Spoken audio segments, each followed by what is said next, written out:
Halo selamat siang Tribuners, Anda sedang menyaksikan live update Tribun News bersama dengan saya Nila Irda. Siang ini seperti biasa kami akan menyajikan informasi teraktual dan juga menarik yang akan dilaporkan secara langsung oleh reporter lapangan kami dari berbagai daerah. Bersama saya Nila Irda, kita jelang live update siang selengkapnya. Kita awali dengan informasi yang pertama, Saudara, masyarakat Tanjung Selor, Bulungan dibuat terhibur dengan aksi sejumlah model yang melakukan catwalk di Zebra Cross Jalan Katamso. Puluhan model yang berasal dari SMK Negeri 1 Tanjung Selor itu memperagakan sejumlah busana dengan motif batik khas Bulungan, tidung, dan juga Dayak atau Bultia di Jalan Katamso dalam kegiatan tempat berkumpul Kabupaten Sehat dan Layak Anak atau Tebukayam pada Minggu 7 Agustus. Kegiatan tersebut dinamakan Bultia Fashion Week yang mana terinspirasi dari Citayam Fashion Week atau CFW di Duku Atas, Jakarta. Untuk mengetahui bagaimana informasi selengkapnya terkait demam Citayam Fashion Week ini, Saudara, ada Maulana Ilhami Faudi, wartawan Tribun Kaltara yang akan memberikan informasi lengkapnya untuk Anda. Halo, selamat siang. Maulana, silahkan dengan laporannya. Baik, rekan Nila dan Tribuners dapat dilaporkan bahwa pada hari Minggu kemarin sejumlah siswa-siswi dari SMK Negeri 1 Tanjung Selor menjadi model dalam pelaksanaan Bultia Fashion Week. Bultia Fashion Week ini terinspirasi dari demam Citayam Fashion Week yang dalam beberapa hari terakhir ini mewarnai jagat dunia media sosial. Penggagas pelaksana Bultia Fashion Week, ini Sri Mulyanti, mengatakan bahwa pihaknya mengadakan Fashion Week ini untuk sebagai wadah kreativitas dan ajang berkreasi bagi anak muda, khususnya siswa-siswi yang ada di Tanjung Selor, Bulungan, Kalimantan Utara. Nantinya pelaksanaan ini juga akan digelar rutin, sehingga nantinya selain dapat menjadi wadah juga jadi hiburan bagi warga masyarakat di Tanjung Selor Bulungan. Pihak pemerintah Kabupaten Bulungan sendiri mendukung baik kegiatan Bultia Fashion Week. Menurut Bupati Bulungan Syarwani, dengan semakin banyaknya masyarakat yang peduli terhadap kearifan atau kebudayaan lokal, saat menampilkan batik khas hidung dan Dayak, harapkan nantinya produk-produk khas dari Kabupaten Bulungan ini dapat diketahui oleh publik luas dan nantinya juga akan berdampak terhadap perekonomian bagi pelaku UMKM itu sendiri. Karena memang saat pelaksanaan kemarin Bupati Bulungan dan juga Wakil Bupati peragaan catwalk Tanjung Selor. Demikian rekan Nila. Ya, terima kasih banyak Maulana Ilhami Faudi, wartawan Tribun Kaltara melaporkan. Saudara, untuk mengetahui informasi lebih lengkapnya sudah terhimpun wawancara dengan penggagas Bultia Fashion Week yakni Sri Mulyanti. Berikut liputan lengkapnya untuk Anda. Rencana kita melaksanakan ini sekarang kan lagi viral-viralnya Citayam Fashion Week, dan ini merupakan langsung aja gerakan dari anak-anak kepingin tampil gitu. Jadi kita sebagai FPPI wadah mewadahi semua, mengakomodir semua keinginan dari masyarakat. Salah satunya itu yaitu anak-anak SMK ini, mereka mencari wadah untuk dapat melaksanakan kegiatan Fashion Week ini, dan kita selaku Forum Pemberdayaan Perempuan Indonesia memberikan peluang itu, kesempatan itu kepada anak-anak untuk bisa berkreativitas, dan ternyata mereka memang sudah memiliki bakat, memiliki kemampuan untuk acting di depan, dan ini merupakan modal dasar ya bagi mereka yang untuk ke depan nanti mereka mau memilih menjadi model atau apa gitu. Ada alasan khusus nggak kenapa pakai pakaian motif Bultia ini? Ya, jadi kebetulan batik Bultia ini salah satunya adalah brand kita dari Bunda Ainun Farida. Jadi kita memang memproduksi batik-batik Bultia khas Kalimantan Utara, dan saat ini saya lagi mempromosikan batik alam. Jadi batik alam yang memang sumber daya alamnya lokal yang ada di Kalimantan Utara itu mau kita kembangkan. Oleh karena itu kita memberikan education ini kepada masyarakat agar masyarakat itu tahu dan bahwa kita memiliki batik sendiri loh Kaltara gitu ya, khususnya di Bulungan ini gitu, dan kita akan mengembangkan batik-batik alam yang memang sumber dayanya ada di lingkungan kita gitu. Jadi di sini kita adalah membantu perekonomian masyarakat dan meningkatkan perekonomian masyarakat di masa pandemi Covid ini gitu.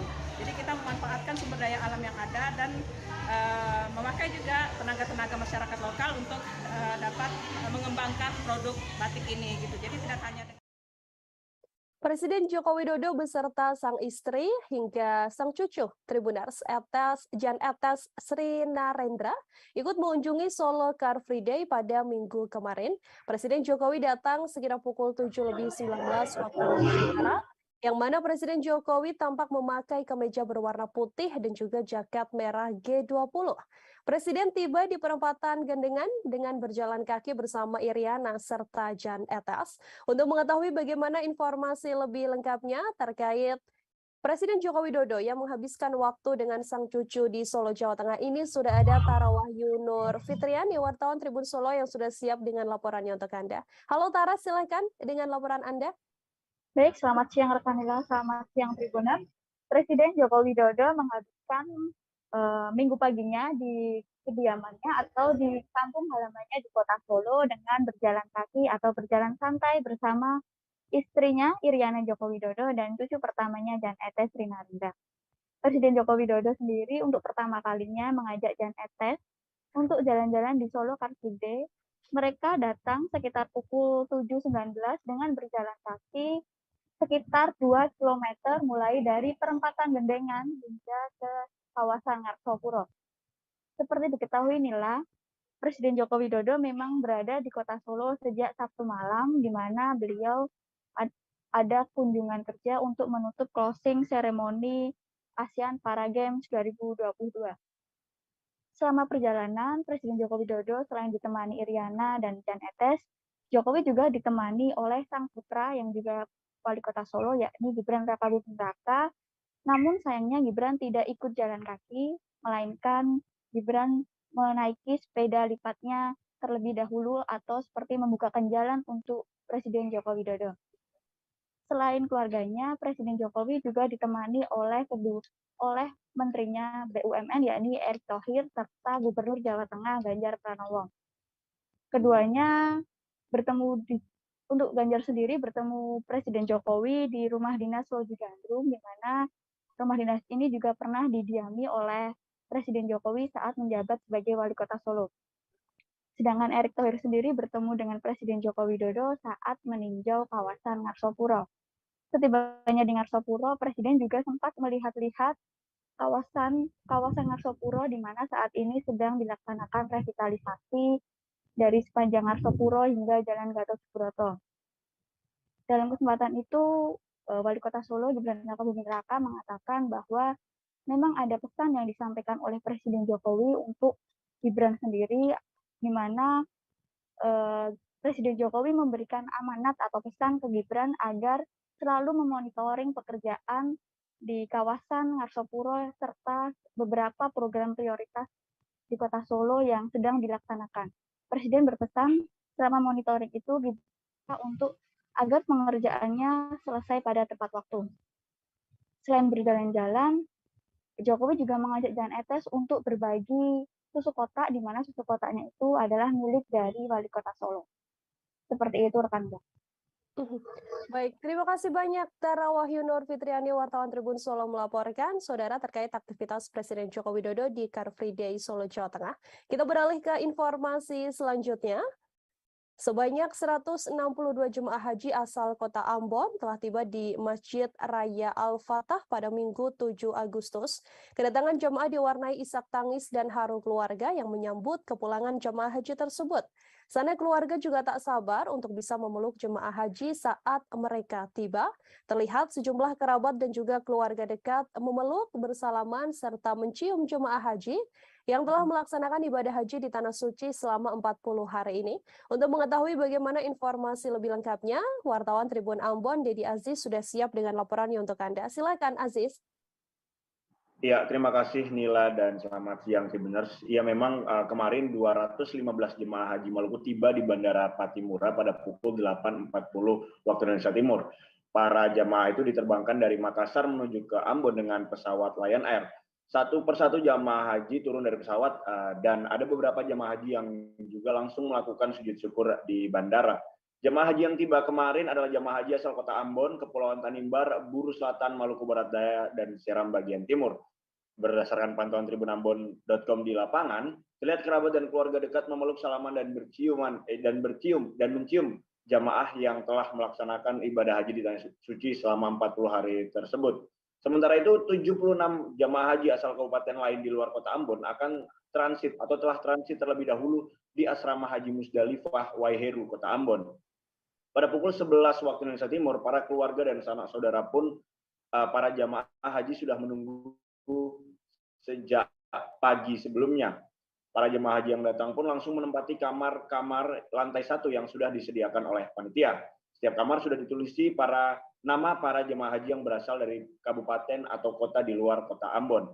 Tak lama berselang, sebanyak 91 jemaah haji asal Kabupaten Seram bagian Barat dan Seram bagian Timur dari kloter kedua begitu tiba di Wisma Musdalifah Asrama Haji Waiheru. Jamaah haji dari Kabupaten Seram bagian Barat berjumlah 44 orang, sementara jamaah haji dari Kabupaten Seram bagian Timur berjumlah 46 orang.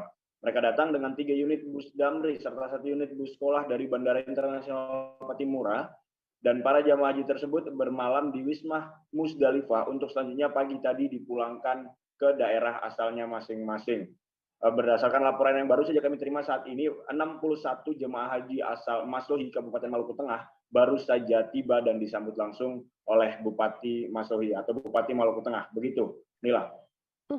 Oke, terima kasih banyak atas laporannya Dedi Aziz, wartawan Tribun Ambon melaporkan, saudara. Kita lanjutkan ke informasi lain. Bupati Belitung Sahani Saleh bersama jajaran Forkopimda menyambut kedatangan rombongan jemaah haji di area Base Ops Bandara Hananjudin pada Minggu 7 Agustus. Total ada 121 jemaah dari Belitung dan juga Belitung Timur, serta pendamping yang telah tiba dari debarkasi Palembang menggunakan maskapai Garuda Indonesia. Suasana penjemputan juga berbeda dari tahun-tahun sebelumnya, karena seluruh jemaah harus menjalani swab antigen sebelum bisa bertemu dengan keluarga. Ada Dede Suhendar, wartawan Pos Belitung, yang sudah tersambung bersama dengan kami dan akan memberikan informasi lebih lengkapnya untuk Anda. Dede, silakan. Ya, baik Nila dan Tribuners, bisa kami sampaikan sekitar 121 rombongan jemaah haji asal Kabupaten Belitung dan Belitung Timur akhirnya tiba di Bandara Internasional Haji Hananjudin pada hari Minggu kemarin. Kedatangan rombongan yang menggunakan maskapai Garuda Indonesia itu disambut langsung oleh Bupati Belitung Haji Sahani Saleh beserta jajaran Forkominda. Setelah turun di pesawat, rombongan haji langsung dijemput menggunakan bus dan diarahkan menuju area base of Lanut Hananjudin yang terletak di samping Bandara Hananjudin. Namun terdapat suasana yang agak berbeda pada kedatangan rombongan haji kali ini karena rombongan harus menjalani pemeriksaan swab antigen sebelum bisa bertemu dengan sanak keluarga mereka masing-masing. Menurut Kepala Kantor Kementerian Agama Kabupaten Belitung, Mas Dar mengatakan berdasarkan jadwal kedatangan rombongan jamaah haji asal Belitung itu mulai dari berangkat dari Madinah menuju debarkasi Palembang hingga tiba di Belitung telah sesuai dengan jadwal yang disusun. Kemudian sesuai dengan aturan memang rombongan jemaah ini harus menjalani swab antigen terlebih dahulu sebelum bisa berinteraksi dengan keluarga mereka masing-masing. Oleh sebab itu ia berharap seluruh jemaah dalam keadaan sehat dan bisa langsung pulang ke rumah untuk bertemu dengan keluarga. Di sekitar area base ops juga mendapat pengamalan ketat dari anggota Satpol PP dibantu dengan Lanut Hananjudin. Oleh sebab itu, pihak penjemput jemaah hanya diperbolehkan menunggu di area parkir dan tidak boleh masuk ke dalam sebelum jemaah menjalani swab antigen. Untuk jumlah kendaraan yang masuk juga dibatasi karena untuk menghindari terjadinya penyebaran virus COVID-19 di wilayah Kabupaten Belitung. Demikian Nila. Baik, terima kasih Dede Suhendar melaporkan. Tribuners, wartawan kami tadi juga menghimpun wawancara dengan Kepala Kemenak Belitung, Dr. Rades Haji Masdar Nawawi. Berikut liputan lengkapnya untuk Anda. Seluruh jamaah haji Kabupaten Belitung 107 orang semuanya pertama dalam keadaan sehat dan jadwal pemberangkatan dari Madinah menuju bandara juga sesuai dengan schedule. Jam 12.35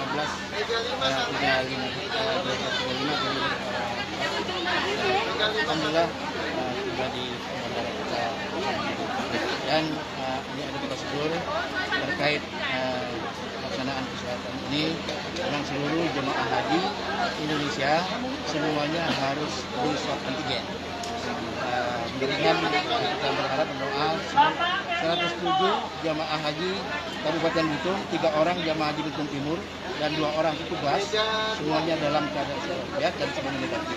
Karena kalau ada satu yang positif, mau tidak mau dia akan di PCR dan mau tidak mau nanti dia akan di isoman.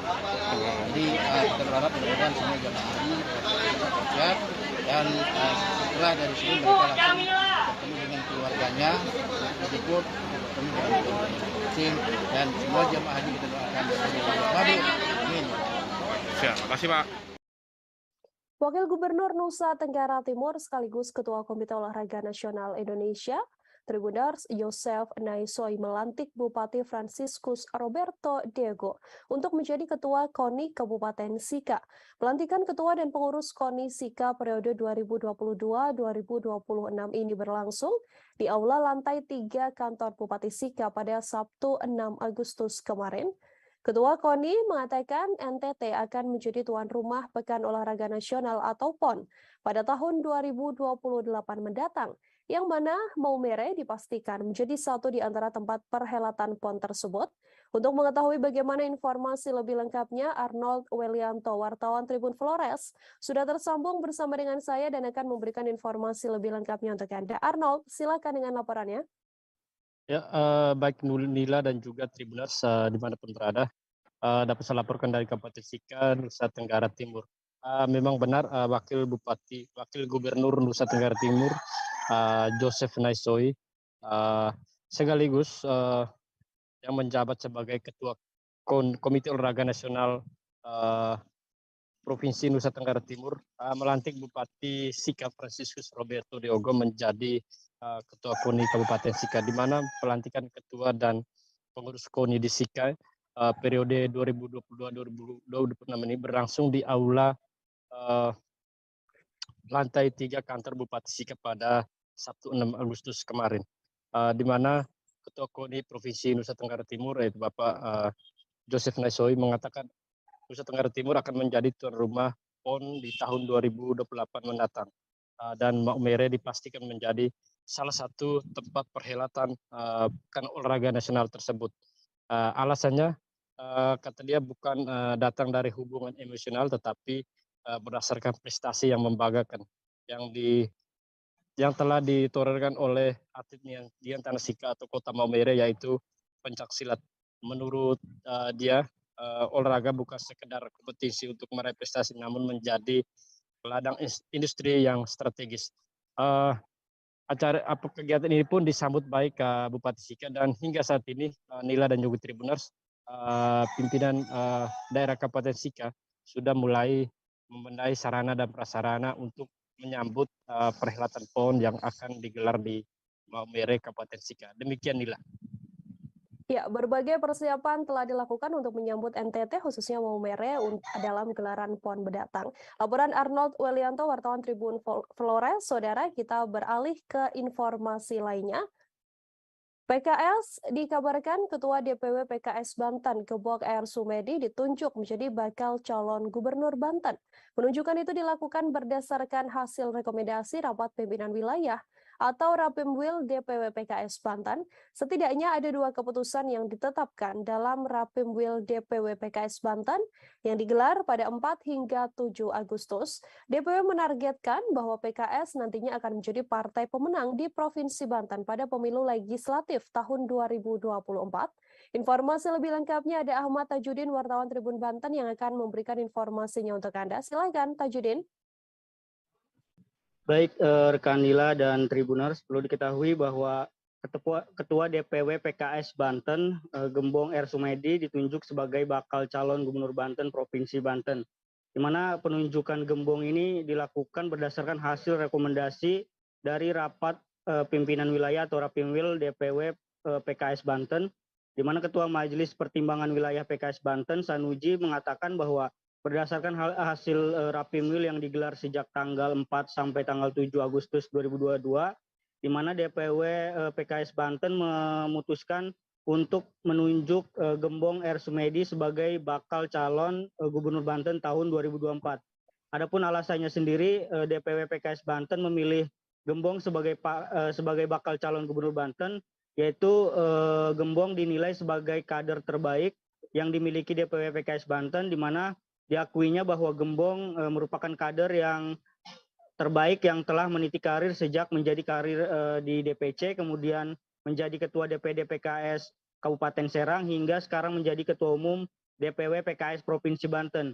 Kemudian selama bergabung di PKS juga Gembong sudah menjadi anggota DPRD sebanyak 3 kali, diantaranya itu 2 periode di DPRD Kabupaten Serang dan juga 1 periode di DPRD Provinsi Banten. Sehingga oleh karena itu atas track record yang dimiliki oleh Gembong, kemudian DPW PKS memutuskan agar Gembong dicalonkan sebagai bakal calon Gubernur Banten.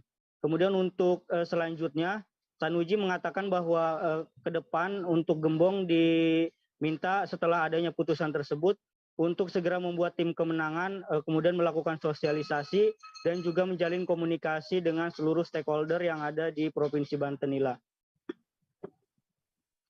Baik, terima kasih banyak Ahmad Tajudin, wartawan Tribun Banten, atas informasi Anda. Telah terhimpun pula wawancara dengan Ketua Majelis Pertimbangan Wilayah PKS Banten, Sanuji Pertabarta. Berikut liputannya untuk Anda, Saudara. Menyampaikan 2 hal, menyampaikan kepada DPP 2 rekomendasi, juga kepada struktur di bawah untuk disosialisasikan. Pertama, kita akan insya Allah memenangkan pemilu legislatif 2024 ya, pada Februari 2024. Seluruh anggota struktur kader bekerja untuk memenangkan PKS di pemilu legislatif 2024. Yang kedua, hasil Rapimil kita adalah merekomendasikan tokoh Banten ya, Ketua Umum DPW PKS Provinsi Banten, Bapak Insinyur Haji Gembong Rudiansyah Sumedi MM, sebagai calon Gubernur Banten 2024. Menjadi alasan sendiri, Pak? Ya? Menjadi alasan sendiri? Alasannya karena PKS partai besar, ketiga terbesar, tentu akan ditanya oleh publik, diminta dan diharapkan oleh publik calon kepala daerah, kabupaten, kota, dan provinsi. Yang kedua tentu dari pemilu-pemilu pilkada, PKS sangat menentukan koalisi. Mesin PKS dan PKS sangat diharapkan koalisi yang sangat menentukan kemenangan. Dan ketika kita sudah 6 kali pemilu legislatif, sudah saatnya PKS masuk ke eksekutif. Sebagaimana Kota Cilegon kita sudah masuk ke eksekutif, dan di Banten sebagai partai pemenang ketiga tentu kita akan masuk ke eksekutif. Dan Pak Gembong adalah kader terbaik. Beliau tokoh Banten, Ketua Umum PKS, anggota Dewan sudah 3 periode. Dan beliau dari Banten Barat. Jadi memang karena juga melihat konstelasi yang ada, para calon banyak dari Banten Timur, PKS menawarkan kader terbaiknya, anggota PKS terbaik dari Banten Barat. Untuk posisi Pak, Gubernur atau Kita beralih ke Jayapura, Tribuners. Pemerintah kota atau Pemkot Jayapura akan terus berupaya mempertahankan kategori zona hijau bagi 11 OPD. Hal ini berkaitan dalam penilaian kepatuhan standar pelayanan publik atau PKSP2 dari Ombudsman RI. Hal tersebut diungkapkan pejabat sekretaris daerah Kota Jayapura, Robi Kepas Awi, yang saat memberikan materi terkait upaya Pemkot Jayapura dalam peningkatan kualitas pelayanan publik di sebuah hotel beberapa waktu lalu. Ada Aldi Bimantara, wartawan Tribun Papua, yang sudah siap dengan informasinya untuk Anda. Aldi, silahkan. Iya, halo Nila dan juga Tribuners, dilaporkan dari Kota Jayapura, Papua dalam giat Ombudsman Republik Indonesia Provinsi Papua yang digelar di salah satu hotel di Kota Jayapura, Papua. Pemerintah Kota Jayapura ini terus berupaya mempertahankan kategori zona hijau dalam penilaian kepatuhan standar pelayanan publik atau PKSP2 dari Ombudsman RI. Dalam rilis Ombudsman RI yang disampaikan pada saat itu, memang Kota Jayapura terdapat 11 OPD yang masuk kategori zona hijau dan dengan penilaian kepatuhan tinggi dalam standar pelayanan publik yang maksimal begitu. Nila dan juga Tribuners dalam kesempatan wawancara kepada kami awak media, ini pejabat sekretaris daerah Kota Jayapura Robi Kepas Awi mengatakan bahwa ini merupakan bentuk komitmen dari pemerintah Kota Jayapura dalam memaksimalkan pelayanan kepada warganya begitu. Ini terbukti dengan munculnya 11 OPD yang dinilai dari Ombudsman RI bahwa peningkatan pelayanan publiknya maksimal begitu di masyarakat. Dan Nila dan juga Tribuners, dari rilis Ombudsman RI memang Pemkot Jayapura ini meraih kategori zona hijau dengan angka 91,56% dalam tahun 2018 dan 2019. Ini artinya berturut-turut begitu. Nah, dari capaian pelayanan 11 OPD ini terkait juga PKSP2-nya dinilai maksimal dan juga sangat excellent begitu kategorinya. Nah, dirinya juga menyebutkan ini ada 3 poin utama Pemkot Jayapura dalam meningkatkan pelayanan publik selama ini begitu. Yang pertama, kami mencatat ada komitmen kepala daerah, kemudian bentukan atau penciptaan inovasi dan pengembangan inovasi atau TIK begitu. Nah, selain 3 strategi yang digunakan ataupun diterapkan oleh pemerintah Kota Jayapura dalam meningkatkan mutu pelayanan publik kepada masyarakat, memang Robi juga menyampaikan bahwa pihaknya terus melakukan strategi dengan mendorong OPD dalam penciptaan inovasi, di mana untuk terus meningkatkan kualitas pelayanan kepada masyarakat dengan berbasis digitalisasi begitu. Ada beberapa program terkait dengan pelayanan publik yang diinisiatif oleh pemerintah Kota Jayapura. Ini diantaranya ada Kampung Tertib Dukcapil tahun 2014, kemudian Nikah Rame-Rame Pencatatan Sipil Massal, DAKU atau Data Khusus Orang Papua tahun 2015, dan Kelahiran Plus, serta ini ada juga program Tekan HP Akta Jadi yang diluncurkan pada tahun 2017, dan juga program-program lainnya yang tentunya memudahkan pelayanan kepada masyarakat di Kota Jayapura, Papua. Nila dan Tribuners, demikian laporan singkat saya terkait dengan pencapaian pemerintah Kota Jayapura, yakni sebanyak 11 OPD menerima predikat zona hijau dari Ombudsman RI Provinsi Papua. Kembali ke Nila di studio. Terima kasih Aldi Bimantara atas informasi Anda, dan telah terhimpun juga Tribuners wawancara dengan pejabat Sekda Kota Jayapura Robi Keawi. Berikut liputannya untuk Anda. Pelayanan publik yang telah dilakukan oleh pemerintah Kota Jayapura. Oleh karena itu kami telah menyampaikan oleh kami bahwa strategi dan juga pelayanan publik yang kami telah lakukan di pemerintah kota dan juga beberapa penghargaan. Tujuan kami hanya untuk memberikan motivasi kepada kabupaten kota di tanah Papua bahwa pelayanan publik itu penting karena ada aturan-aturan yang sebagai dasar untuk pelayanan publik. Penegasan sedikit soal 11 OPD yang mencapai kategori zona hijau. 11 OPD antara lain Dinas Kependudukan dan Catatan Sipil dan juga Dinas Kesehatan Kota Jayapura dan juga perizinan satu pintu dan juga ada Badan Pendapatan Kota Jayapura dan juga ada beberapa OPD. Oleh karena itu 11 OPD itu yang sudah dilakukan penilaian baik oleh Ombudsman perwakilan Papua, dan terus pemerintah kota akan mendorong OPD-OPD lain juga untuk lebih serius untuk melakukan perubahan-perubahan dalam rangka pemberian pelayanan publik kepada warga Kota Jayapura. Terakhir, respon Bapak terakhir dengan tadi adanya usulan regulasi Perda seperti itu? Ya, usulan regulasi yang Memperingati hari lahir atau Harlah ke-24, Dewan Pengurus Cabang atau DPC Partai Kebangkitan Bangsa Pasar mendeklarasikan Muhaimin Iskandar sebagai calon Presiden RI yang akan bertarung pada pemilu 2024. Pada Harlah PKB ke-24 ini, saudara, juga dirangkai dengan deklarasi dukungan Muhaimin atau Caimin sebagai presiden oleh komunitas tani nelayan pesisir Teluk Adam dan juga Teluk Apar. Kemudian ada pula dari tokoh agama, pemuda, dan juga tokoh perempuan Kabupaten Pasar. Selain mendeklarasikan Muhaimin Iskandar sebagai calon presiden, target PKB Pasar pada pemilu 2024 mendatang adalah mendapatkan setidaknya 12 kursi di legislatif. Untuk mengetahui informasi lebih lengkapnya, Syaifullah Ibrahim, wartawan Tribun Kaltim, sudah tersambung bersama dengan kami dan akan memberikan informasi lebih lengkapnya untuk Anda. Syaifullah, silakan dengan laporannya. Ya, terima kasih rekan Nila dan Tribuners. Ketua DPC DPC PKB Kabupaten Pasar, Fahmi Fadli, menyampaikan PKB selalu eksis dalam menjalankan kegiatan-kegiatan politik ekonomi sosial di tengah masyarakat. Selain deklarasi memilih Iskandar sebagai capres, target PKB Pasir pada pemilu 2024 mendatangnya itu mendapat 12 kursi di legislatif. Para kader PKB diminta agar memberikan upaya terbaiknya dalam menghadapi pemilu 2024. Karena hasil dari pemilu itu nantinya bergantung pada upaya dan kerja keras dan doa para kader PKB. Untuk itu ia meminta dukungan semua lapisan masyarakat dan doa agar PKB di umur 24 tahun agar semakin maju, makin besar untuk mensejahterakan masyarakat Kabupaten Pasir. Ia juga menyampaikan terima kasihnya kepada semua pihak yang telah menyukseskan acara Harla PKB ke-24 itu. Sementara itu, Ketua Lembaga Pemenang Pemilu PKB Pasir, Hendra Wahyudi menyampaikan acara 24 tahun PKB di Pasir ini juga dikemas dengan santunan anak yatim piatu sebagai tanda bukti cinta PKB khususnya Gus Muhaimin Iskandar kepada anak-anak yatim sekaligus kepada masyarakat.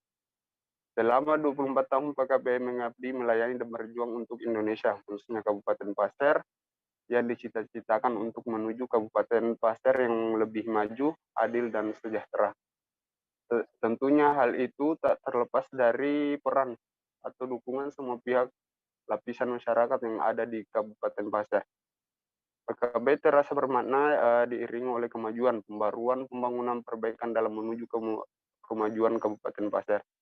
Dalam 24 tahun PKB mengabdi merupakan kekuatan yang potensial untuk melayani masyarakat Kabupaten Pasir. Ia berharap kepada kader-kader pegawai tetaplah menjadi kader yang terbaik dalam memberikan upaya terbaiknya dan kemakmuran dan begitupun kesejahteraan khususnya untuk masyarakat Kabupaten Pasir. Sekian rekan Nila. Baik, terima kasih banyak Syaifullah Ibrahim, wartawan Tribun Kaltim melaporkan saudara. Kita ke informasi selanjutnya. Pemuda asal Kecamatan Leubatai, Kota Banda Aceh ditangkap unit perlindungan perempuan dan anak Satreskrim Polresta Banda Aceh di kediamannya pada Jumat 5 Agustus malam. Ia diduga telah melakukan pemerkosaan dan juga pelecehan seksual terhadap anak berusia 14 tahun di sebuah hotel ternama di Banda Aceh.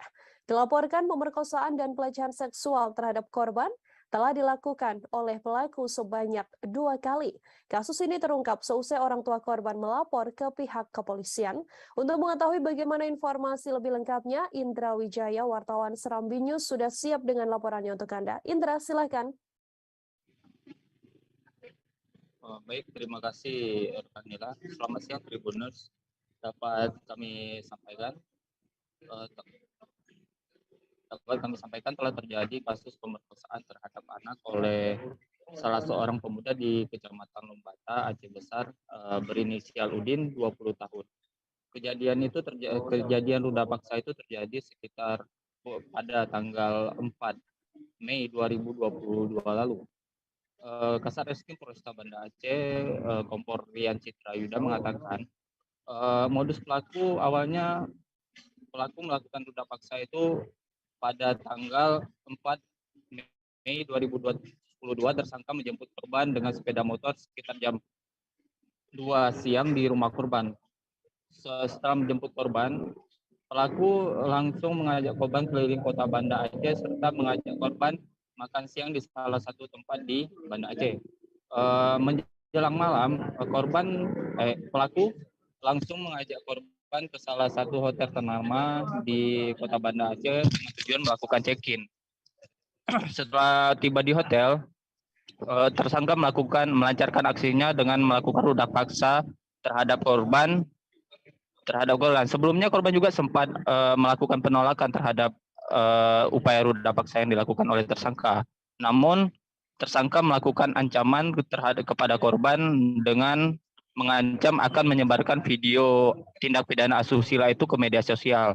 Di bawah ancaman tersebut terpaksa korban melayani nafsu bejat oleh pelaku. Nah, akibat perbuatannya, korban saat ini sudah diamankan oleh tim unit PPA Polresta Banda Aceh. Dengan atas kejadian tersebut pula, tersangka dijerat pasal 50 junto pasal 47 Kanun Aceh nomor 6 tahun 2014 tentang kanun jinayat. Demikian inilah. Baik, terima kasih Indra Wijaya, wartawan Serambi News melaporkan. Tribuners, kita lanjutkan ke informasi lain. Warga Kota Binjai, Sumatera Utara dibuat resah dengan adanya puluhan geng motor berknalpot blong dan membawa senjata tajam. Tengah berkeliaran pada malam hari hingga dini hari. Aksi geng motor itu satu diantaranya seperti yang beredar belakangan di akun media sosial. Segerombolan geng motor ini berkeliaran di Kota Binjai sambil membawa senjata tajam seperti kelewang dan juga celurit. Menanggapi persoalan geng motor yang berkeliaran ini, Kasubag Humas Polres Binjai, Ibtu Junaidi mengatakan bahwa aksi itu terjadi pada Minggu kemarin, sekira pukul 3 dini hari.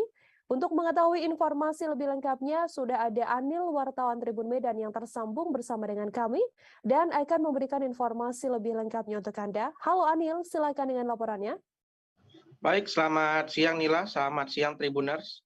Sebelumnya itu warga Kota Binjai, Sumatera Utara itu resah, pasalnya puluhan geng motor menaiki sepeda motor berknalpot blong dan membawa senjata tajam, yang diantaranya itu ada celurit dan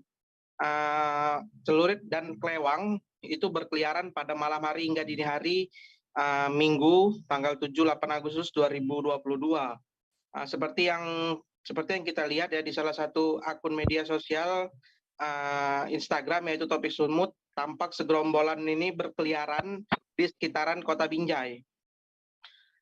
Dan bahkan di bagian video yang viral ini juga tampak direkam oleh salah seorang pengemudi mobil ya, terlihat itu segerombolan geng motor ini berkeliaran membawa senjata tajam hingga kendaraan yang digunakan para segerombolan geng motor ini tidak memiliki plat nomor atau nomor kendaraan. Menanggapi persoalan ini, Kasubag Humas Polres Binjai itu Ibtu Junaidi membenarkan kejadian ini dan ia mengatakan memang atas kejadian ini sudah 2 orang pelaku diamankan dari puluhan geng motor yang berkeliaran di sekitaran Kota Binjai. Adapun identitas kedua pelaku yaitu merupakan warga Binjai sendiri, hanya saja berbeda kecamatan. Adapun inisial pelaku yaitu yang pertama bernama ZAY, masih berusia 18 tahun, warga Jalan Pangeran Diponegoro, Kelurahan Rambung Dalam, Kecamatan Binjai Selatan. Begitu juga dengan pelaku satunya lagi yang berinisial RAH, berusia 21 tahun, warga Jalan Wijaya Kesuma, Kelurahan Pahlawan, Kecamatan Binjai Utara. Namun Nila dan sahabat dan Tribuners, keduanya ini diketahui begitu juga dengan gerombolan geng motor lainnya tidak hanya berkeliaran di sekitaran Kota Binjai saja, namun gerombolan geng motor ini sempat yaitu merampas sepeda motor milik warga Kota Binjai yang beralamat di Jalan Prores, Kelurahan Kebun Lada, Kota Binjai. Jadi geng motor ini sempat merampas dan membawa kendaraan milik warga Kota Binjai tersebut. Dan sampai saat ini keduanya sudah diamankan, kedua pelaku sudah diamankan beserta barang bukti sepeda motor hasil rampasan geng motor ini. Jadi keduanya ini menurut Kasubag Humas Polres Binjai Ibtu Junaidi, atas perbuatan kedua pelaku ini dijerat dengan tindak pidana pencurian dengan kekerasan sebagaimana dimaksud pasal 365 sub 363 Jo 55 56 dan KU pidana subs Undang-Undang Darurat Nomor 12. Sementara untuk pelaku atau gerombolan geng motor lainnya itu masih dalam pendalaman Polres Binjai dan akan melakukan pengejaran terhadap pelaku lainnya. Seperti itu Nila. Oke, artinya saat ini masih ada sejumlah geng motor lagi yang masih diburu oleh Kepolisian Polres Binjai. Terima kasih banyak Andil, wartawan Tribun Medan atas laporannya. Kita jeda sejenak Tribuners. Setelah ini masih akan ada beragam informasi yang kami hadirkan untuk Anda, tetap di Live Update. Oke, apa kabar Bang Arifki di sini untuk strateginya? Kalau saya sendiri di Jumip 37 ini yang semalam baru mulai, saya udah pasti. Sebenarnya aku nggak ngerasa itu penangkapan atau penggerebegan atau apapun itu, karena gini loh, posisinya aku kriteria. Jadi kita mengenal disebut dengan stroke yang tidak berdarah dengan stroke yang berdarah. Stroke yang tidak berdarah itu biasanya ditandai dengan adanya penyumbatan. Kalau itu terjadi di sini mungkin pikirnya tidak ke situ kali ya, tapi kalau di Korea atau di Kamboja itu ada beberapa paper yang Saya itu Mas, dulunya tukang koran. Oh gitu ya. Tukang koran. Ya, saya baca itu Pak. Tuh kan, pernah baca kan? Ya. Jadi kalau saya jadi tanggam, itu udah bersyukur banget. Si anak ini dijadikan sebagai tersangka begitu. Ya, kalau ini kita bicara yang di luar kasus Sebongombo ya. Dikenal dengan nama hujan shower, di mana terdapat batas jelas antara daerah hujan dan tidak hujan yang biasanya terjadi pada fase awal mature stage atau tahap Berbahaya dewasa. itu Kang. Jadi mulai artinya terjadinya perlembekan. Nah itu untuk penetrasi akan sulit. Gitu ya. Dok, saya ini Menurut saya memang tidak mudah, bukan urusan tanah diambil. Kalau misalnya Amerika Serikat sekarang, Rasulullah mengatakan dalam sebuah hadis bahwa berpuasa di 6 hari Syawal itu. Oke, apa kabar Bang Arifki di sini untuk strateginya? Kalau saya sendiri di Jumip 37 ini yang semalam baru mulai, Apa yang saya dirasakan udah Kak Fernita? Sebenarnya aku nggak ngerasa itu penangkapan atau penggerebegan atau apapun itu. Karena gini loh, posisinya aku Kriteria. lagi main. Jadi kita mengenal disebut dengan stroke yang tidak berdarah dengan stroke yang berdarah. Stroke yang tidak berdarah itu biasanya ditandai dengan adanya penyumbatan. Kalau itu terjadi di sini mungkin pikirnya tidak ke situ kali ya, tapi kalau di Korea atau di Kamboja itu ada beberapa paper yang Saya itu Mas, dulunya tukang koran. Oh gitu ya. Tukang koran. Ya, saya baca itu Pak. Tuh kan, pernah baca kan? Ya. Jadi kalau saya jadi tanggam, itu udah bersyukur banget. Si anak ini dijadikan sebagai tersangka begitu. Ya, kalau ini kita bicara yang di luar kasus Sebongombo ya. Dikenal dengan nama hujan shower, di mana terdapat batas jelas antara daerah hujan dan tidak hujan yang biasanya terjadi pada fase awal mature stage atau tahap Berbahaya dewasa. itu Kang. Jadi mulai artinya terjadinya perlembekan. Nah itu untuk penetrasi akan sulit. Gitu ya. Dok, saya ini menurut saya memang tidak mudah, bukan urusan tanah diambil. Kalau misalnya Amerika Serikat sekarang, Rasulullah mengatakan dalam sebuah hadis bahwa berpuasa di 6 hari Syawal itu. Oke, apa kabar Bang Arifki di sini untuk strateginya? Kalau saya sendiri di Jumip 37 ini yang semalam baru mulai, Apa yang saya dirasakan udah Kak Fernita? Sebenarnya aku nggak ngerasa itu penangkapan atau penggerebegan atau apapun itu. Karena gini loh, posisinya aku lagi Kriteria. main. Jadi kita mengenal disebut dengan stroke yang tidak berdarah dengan stroke yang berdarah. Stroke yang tidak berdarah itu biasanya ditandai dengan adanya penyumbatan. kalau itu terjadi di sini mungkin pikirnya tidak ke situ kali ya, tapi kalau di Korea atau di Kamboja itu ada beberapa paper yang Saya itu Mas, dulunya tukang koran. Oh gitu ya. Tukang koran. Ya, saya baca itu Pak. Tuh kan, pernah baca kan? Ya. Jadi kalau saya jadi tanggam, itu udah bersyukur banget. Si anak ini dijadikan sebagai tersangka begitu.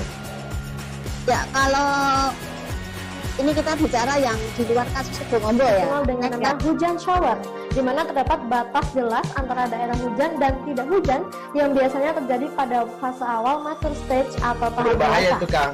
Jadi mulai artinya terjadinya perlembekan. Nah itu untuk penetrasi akan sulit. Gitu ya. Dok, saya ini menurut saya memang tidak mudah, bukan urusan tanah diambil.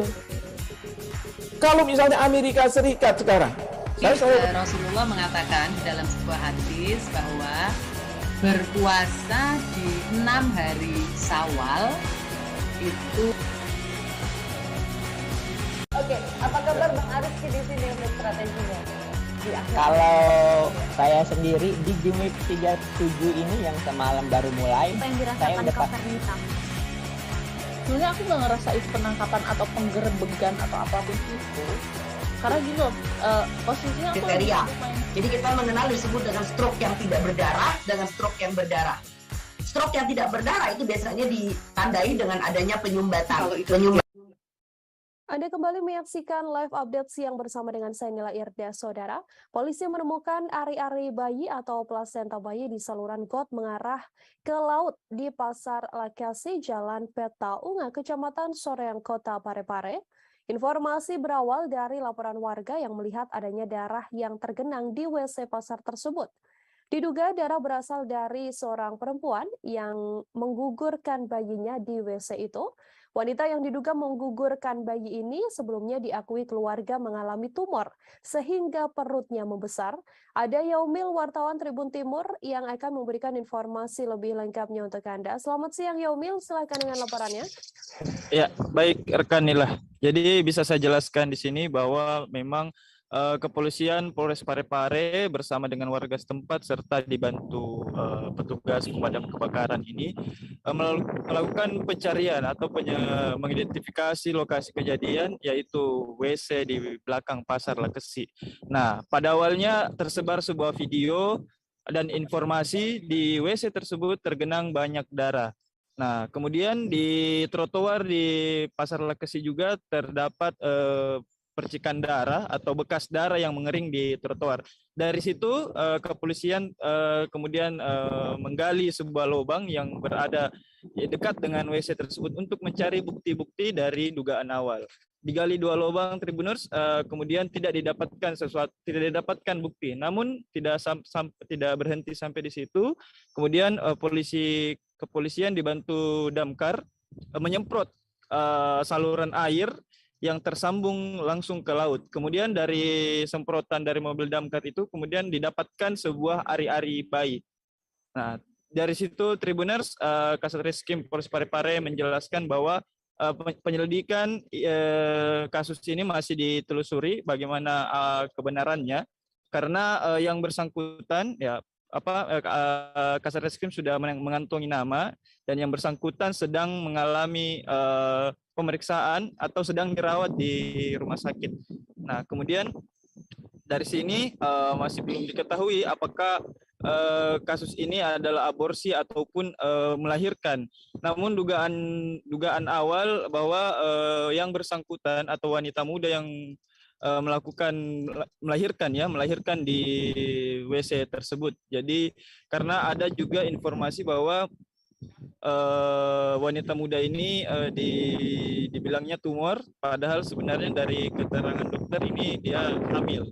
Nah, seperti itu Tribuners yang bisa saya sampaikan. Oke, terima kasih banyak Yaumil, wartawan Tribun Timur melaporkan. Tribuners, setelah terhimpun pula wawancara yang dilakukan oleh Yaumil bersama dengan Kasat Reskrim Polres Parepare, AKP Deki Marizaldi. Berikut liputannya untuk Anda. Jadi kita mendapat laporan dari masyarakat sekitar pukul 3 sore tadi adanya seorang masyarakat di dekat pasar di sini. Kemudian kita kembangkan karena diduga membuang ataupun melahirkan pada belum waktunya di lokasi ini. Jadi kita tadi koordinasi dengan pemerintah setempat, yaitu Pak Lurah dengan Damkar Kota Parepare untuk mencari dan didapatkan baru hari-hari diduga dari yang sudah kita minta keterangannya, yaitu inisial I. Untuk langkah selanjutnya, Komandan? Untuk langkah selanjutnya kita akan koordinasi terus dengan pihak damkar sementara untuk mencari janinnya, ataupun kita akan lakukan penyelidikan. Hal ini pasti akan membutuhkan beberapa hari ataupun beberapa waktu untuk memastikan janinnya di mana. Kalau dugaan awalnya seperti apa? Informasinya mana? Ini bukan informasi dari masyarakat. Jadi kita belum bisa, yang bersangkutan inisial I belum bisa diambil keterangan karena masih dalam perawatan, masih memakai oksigen. Gitu. Ini sudah pasangan suami istri atau tidak? Untuk informasi dari keluarga, dia menderita perutnya membesar, itu dari informasi keluarga tumor, namun dari hasil dokter adalah dia mengalami kehamilan, namun belum ada pasangannya. Warga RT 9 Dusun Perumnas dihebohkan dengan penemuan seorang pria yang terkapar bersama dengan sepeda motornya di pinggir jalan raya Pari Tempat, Dusun Perumnas, Sekar Biru, Pari 3, Kabupaten Bangka. Pria yang diketahui bernama Usrin, 50 tahun ini, merupakan warga dusun Johar, Rangki Asam, Kecamatan Jubes, Kabupaten Bangka Barat, yang mana dilaporkan jatuh dari motornya hingga meninggal dunia. Ia ditemukan terbaring tak jauh dari sepeda motornya dengan wajah sudah membiru dan ditemukan oleh masyarakat yang tengah melintas di kawasan tersebut. Untuk mengetahui bagaimana kronologi ditemukannya sesosok mayat ini, Saudara, sudah ada Yuranda, wartawan Bangka Pos, tersambung bersama dengan kami dan akan memberikan informasinya untuk Anda. Yuranda, silahkan dengan laporannya. Baik, Nila, bisa saya sampaikan dari Kabupaten Bangka Barat sendiri. Pada hari Sabtu, tanggal 6 Agustus 2022 sore, terjadi penemuan sosok pria yang jatuh dari motornya di Jalan Raya Parit 4, Dusun Perumnas, Karbiru, Parit 3, Kabupaten Bangka Barat. Di mana pria ini diduga mengalami jatuh lantaran mengidap penyakit menurut keterangan keluarganya sendiri. Mengetahui hal itu, beberapa orang yang melintas di jalan tersebut turut berhenti, namun mereka tidak berani mengangkat orang ini yang bernama Yusrin, warga Johar, Rangki Asam, Kecamatan Jebus, Kabupaten Bangka Barat. Melihat hal itu, para warga setempat melaporkan ke pihak RT, RW, kepala dusun, serta kepala desa. Dari kepala dusun tersebut langsung memanggil pihak kepolisian untuk melakukan identifikasi. Berdasarkan keterangan Misdah, merupakan keluarga dari korban yang jatuh ini, dia sempat kaget lantaran melihat korban merupakan keluarganya sendiri. Namun belum diketahui pasti penyebab kejadian. Namun Misdah mengatakan beliau yang sakit-sakitan ini mengalami mengidap penyakit gangguan pada jantungnya, sehingga diduga sementara korban yang meninggal dunia ini sakit jantung sehingga jatuh dari motornya. Ayat Kepala Dusun Perumnas sendiri juga mengatakan kepolisian langsung mendapatkan laporan tersebut, dia langsung melaporkan kepada pihak kepolisian untuk melakukan tindakan lebih lanjut. Sehingga tidak berapa lama kemudian polisi datang dan langsung melakukan olah TKP. Berdasarkan olah TKP sementara tidak ada tindakan kekerasan dan luka di sekujur tubuhnya tidak ada mengalami luka. Setelah dibawa ke puskesmas, dokter dari puskesmas sendiri, Dokter Andrian mengatakan korban yang jatuh dari motor ini sudah meninggal saat berada di tempat kejadian perkara, sehingga pihak keluarga memutuskan tidak melakukan otopsi terhadap korban, dan korban langsung dibawa ke rumah duka dan langsung dikebumikan pada tanggal Minggu 7 Agustus 2022 pada kemarin. Begitu, inilah yang bisa saya sampaikan. Baik, terima kasih Yuranda, wartawan Bangka Pos, atas laporannya. Telah terhimpun juga Saudara wawancara dengan Kepala Dusun Perumnas, Desa Sekarbiru, Kecamatan Parit 3, Bangka Barat, Yani Ayat. Berikut liputannya untuk Anda. Diberitakan, dikabari ada warga terkapar di pinggir jalan. Tadi hanya menerima telepon, katanya ada kejadian di Pak Futsal. Tentu yang kita terima. Langsung datang ke sini lah. Langsung kami datang ke sini untuk mendengar. Diduga ini warga Bapak atau bukan, Pak? Kalau ini mendengar keterangan katanya kawan kita dari Johar, dari Johar. Tapi kebetulan di terjadi di Dusun Parit 4, desa kita Sekarbiru. Bapak dusun berapa, Pak? Ini RT 10. Ya, RT 10 sini. RT 10. Bapak kadus desa Perumnas. Kadus dusun Perumnas. Dusun Perumnas.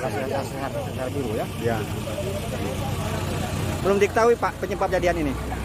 Belum tahu ya. Belum tahu. Nanti kita nunggu teman-teman dari yang bawa Bapak dari Polsek kan biar tahu kan. Ya. Kita juga belum tahu apa sebabkan. Kita ke informasi selanjutnya dari Jambi. Saudara, tim Macan Satreskrim Polresta Jambi akhirnya berhasil meringkus eksekutor geng motor di kota Jambi yang menyerang warga di Jalan Lingkar Barat, Bagan PT Kota Baru beberapa waktu lalu. Pelaku adalah Raymond yang terekam rekaman CCTV bersama kelompoknya menyerang korban menggunakan senjata tajam. Setelah pemburuan panjang, Raimon akhirnya berhasil diringkus di wilayah Bayung Lencir, Sumatera Selatan pada Jumat 5 Agustus kemarin.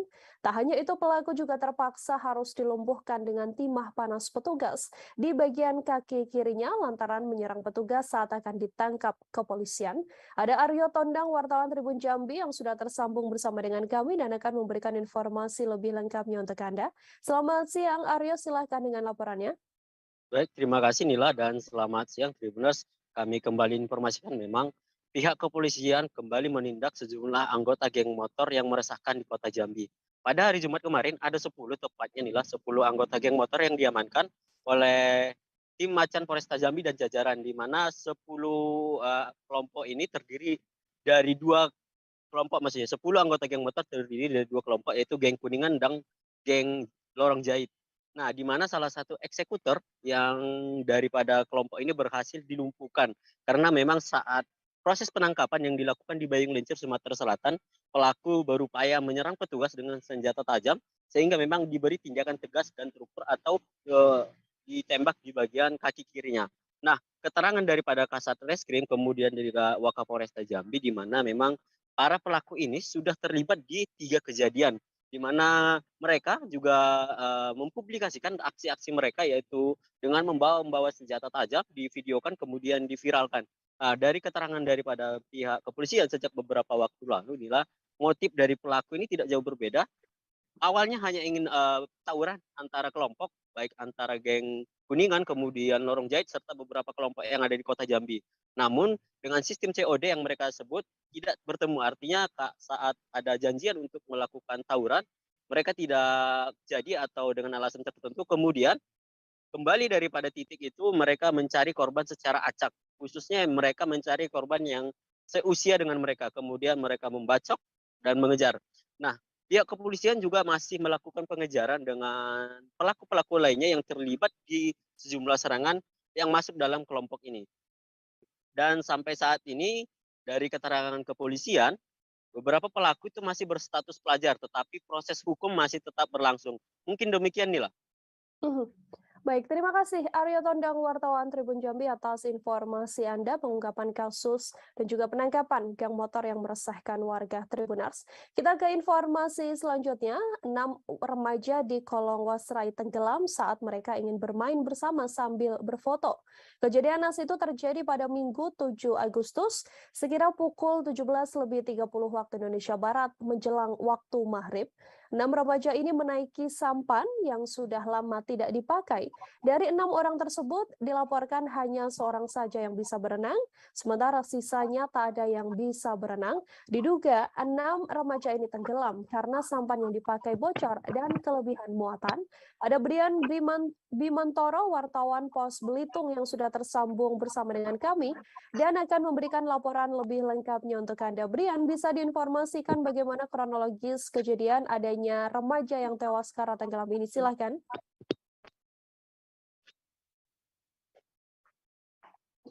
Baik, Nila, selamat siang, dan Tribuners juga selamat siang. Bisa saya laporkan bahwa telah terjadi peristiwa 6 orang tenggelam di Kolong Wasrai, Desa Kurnia Jaya, Manggar Belitung Timur pada Minggu 7 Agustus 2022, sekitar pukul 17.30 waktu Indonesia bagian Barat.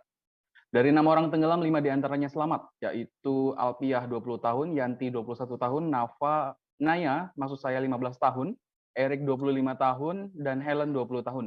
Sedangkan dalam peristiwa ini ada 1 orang meninggal dunia, Nila dan Tribuners, yaitu atas nama Rifki berusia 22 tahun. Warga setempat Yati mengatakan mereka berenam menaiki sampan yang sudah lama tidak dipakai yang terletak di sekitar kolong tersebut. Lalu mereka berfoto-foto selfie, sementara muatan sampan itu berlebihan, sehingga menyebabkan sampan bocor, lalu sampan itu terbalik, Nila dan Tribuners. Koordinator Tagana Belitung Timur, Mahroni Hidayat, mengatakan korban atas nama Rifki sempat dicari oleh tim gabungan selama sekitar 1 jam. Sebelum akhirnya ditemukan di kedalaman sekitar 2 meter dalam kondisi kritis. Lalu tim gabungan yang terdiri dari BPBD, Tagana, Polair, Basarnas, dan warga setempat langsung membawa korban atas nama Rifki tersebut dalam kondisi kritis ke puskesmas terdekat. Namun karena banyaknya air yang masuk ke paru-paru, korban tidak bisa diselamatkan ketika sudah sampai di Puskesmas Manggar, Belitung Timur. Hidayat mengimbau kepada orang tua agar selalu mengawasi anak-anaknya yang ingin bermain di sekitaran rumah tetangga ataupun di sekitar lingkungannya tersebut. Karena ketika tidak diawasi, maka anak-anak bisa membahayakan dirinya sendiri dan juga akan merugikan orang lain. Dari Manggar, Belitung Timur, Brandy Mantoro, Pos Belitung melaporkan. Kembali ke studio, Nila.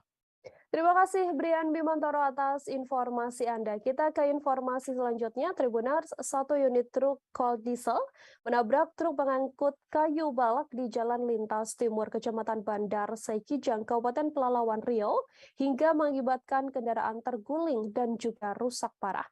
Kecelakaan lalu lintas ini terjadi di Jalintim kilometer 35, Kelurahan Saikijang. Foto-foto laka lantas ini juga tersebar di berbagai media sosial seperti Facebook dan juga Instagram. Tampak cold diesel ini terguling dan rusak parah, bahkan kayu bulatan yang dibawa tampak berserakan di sekitar lokasi kejadian. Johannes Tanjung, wartawan Tribun Pekanbaru, tersambung bersama dengan kami dan akan memberikan informasi lebih lengkapnya untuk Anda. Silakan Johannes dengan informasinya. Baik, terima kasih rekan Nila dan selamat siang semua Tribuners dimanapun Anda berada. Kecelakaan lalu lintas yang melibatkan dua kendaraan besar kembali terjadi di Jalan Lintas Timur, Kelurahan Sikijang, Kecamatan Bandar Sikijang, Kabupaten Pelalawan pada Kamis pekan lalu. Kedua kendaraan ini sama-sama membawa kayu sebagai buatannya dan bertabrakan ketika berada di Jalan Lintas Timur, tepatnya di kilometer 35 Kelurahan Bandar Sikijang. Adapun truk yang terlibat dalam kecelakaan lalu lintas ini yakni sebuah truk cold diesel dengan nomor polisi BM 952 PYF yang mengangkut kayu gelondongan yakni kayu karet, bertabrakan dengan truk tronton yang dengan nopol S 8539 UW yang mengangkut kayu balak yang merupakan hasil dari areal hutan tanaman industri. Adapun truk cold diesel dikemudikan oleh sopir bernama Radu berusia 21 tahun, sedangkan truk balak tersebut dikemudikan oleh Rianto 28 tahun.